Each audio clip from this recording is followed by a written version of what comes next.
Alors, si donc, après 5 années d'exercice du pouvoir, cette jeunesse consciente, ayant vu et touché les résultats indéniables, sauf si l'on veut être un nihiliste. Il y a des nihilistes dans ce pays, malheureusement. C'est-à-dire des gens qui constatent que rien n'est vrai, rien n'existe, tout est faux. Oui, bien sûr, si tout est faux, ce n'est pas la peine de discuter avec cela. Ils ont nié que nous étions capables d'avoir des taux de croissance de 6,5%. Croissance boobu lan moo ne ci suuf dinaa ci wax ñaar ba ñett bu njëkk mooy croissance boo xam ne yow 82% de ton économie mi ngi ci loxo entreprise étrangère yi xamal ni 82% de ta croissance sort du pays bul sonn. C'est pourquoi dinañu coow croissance pauvreté tey la gën a fort chômage tey la gën a fort parce que croissance bu mënul réduire pour pauvreté mënul créer emploi c'est pas une croissance et loolu moo xew fii Sénégal. Deuxièmement, 62% de l'économie sénégalaise secteur tertiaire la te secteur tertiaire boobu ñan ñoo ko porté les banques moomuñu banques yi les assurances moomuñu leen les entreprises de téléphonie moomuñu leen.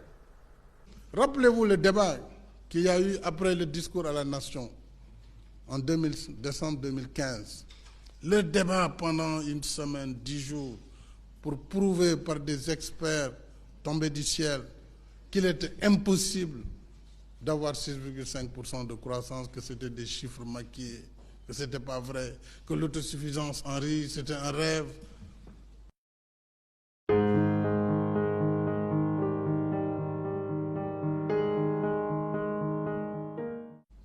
Aujourd'hui, je pense que ce débat est derrière nous.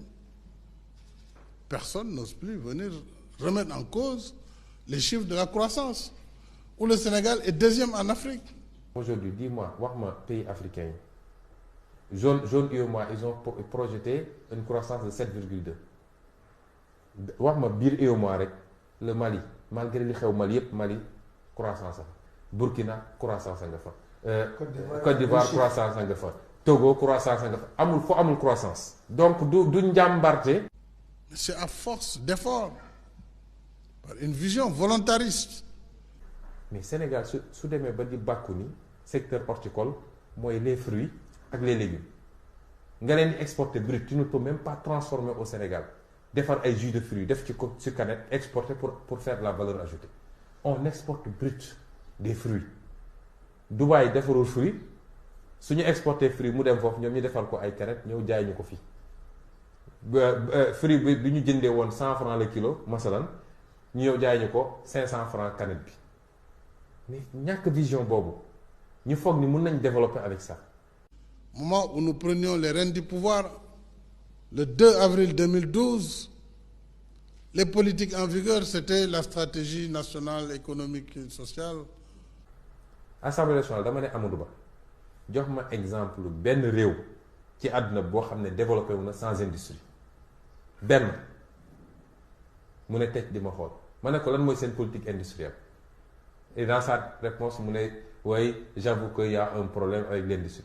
J'ai posé la même question à Boun Dionne mu ne ma non on a des industries ma ne ko wax ma ñan la mu citeel ma ICS mi ngi fi depuis indépendance mu citeel ma Sonacos mi ngi fi depuis indépendance ma ne ko yéen bi ngeen toogee léegi ñaata industrie digne de ce nom moo la ñu créé fii Sénégal.